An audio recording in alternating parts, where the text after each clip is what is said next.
Cassandra Hackett, reaching you from Komodo headquarters in New Jersey, overlooking New York City. One of the cornerstones of the Komodo One IT and security management platform is the service desk, which is tied into a robust ticketing system. It makes your life more efficient, enabling you to log your time tied into clients and projects. It allows you to address service requests coming from customers with a ticketing system, create and manage those tickets, and meet SLAs, all for free, of course. We're going to take you through how to set up and use Service Desk in Komodo One. There are several main components. Number 1, set up staff and departments. 2, configure accounts and add customers. 3, create and manage tickets. And 4, generate reports. Now, my colleague Matthew will take you through a demo. We're going to do some basic setup. The admin panel. First, you'll need to log into your Komodo One account. Simply go to one.komodo.com and click on Login, then enter your login credentials on the next page. Then, from your dashboard, click on Applications, then click on Service Desk. By default, Service Desk will go to the Open Tickets page inside the Staff panel. Click on Admin Panel on the bottom left to switch to the Admin panel.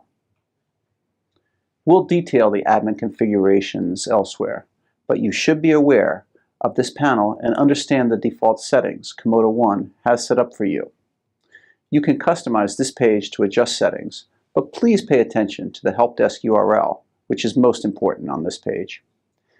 Add staff and departments. Your first step in setting up Komodo One is to enroll staff members who will respond to support tickets from your customers. To add staff, click the Management tab on the top menu bar. Then click Staff. You'll see a window with these column headings: Name, Email, Verified, which indicates whether the administrator or staff member has verified their email address by clicking on the link in the verification email. For security purposes, admins and staff can only log in after verifying their email address and creating a password. Role indicates the role assigned to a staff member, possibly including access to specific features and interfaces based on permissions. The two-factor authentication column indicates whether or not users have completed this step. To add administrators and staff, click the New Staff button. Enter their name, email, and role. Role is determined from the drop-down menu. Once all details are entered, click Save. The new user will receive a verification email to confirm and set their password to access the Komodo One platform and Service Desk. You can also determine access rights for each person based on their role, either account administrator, or technician. You should know that staff created here will be available throughout all of Komodo One, such as an IT and security manager, quote manager, and elsewhere.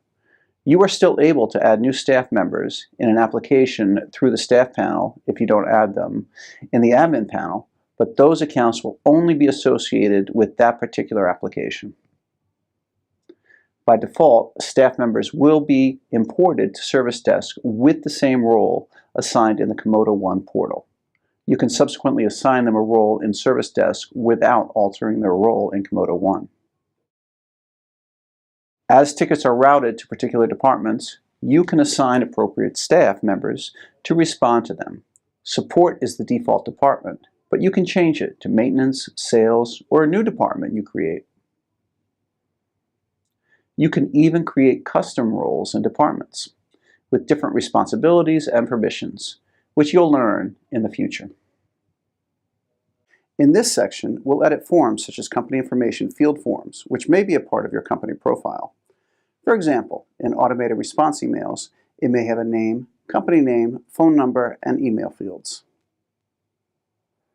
In the Admin panel, under Manage, click on Forms, then click on Company Information. You will see open fields at the bottom of the list. In the first open field, add Address To and make it required and save changes. When you click back to the Settings tab and click on Company, you will see Address To as a new field. Another form that can be changed is Ticket Details, which edits required data fields in the ticketing landing page.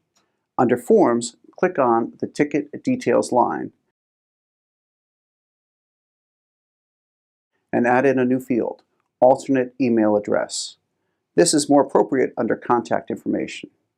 Return to the custom form page, click on Contact Information, add the field for alternate email address, and make it required. Then return to your custom support URL page, refresh it, and click on Open New Ticket. You will see that new field, alternate email address, has been added. The Forms section has several other uses. For example, you can customize the routing of tickets.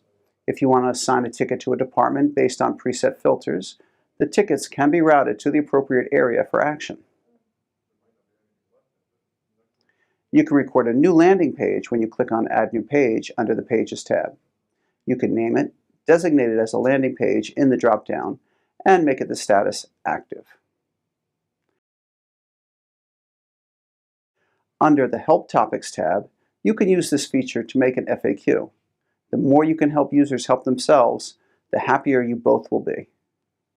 Here, we've covered basic setup, adding your staff and departments, as well as creating forms. Were you working along?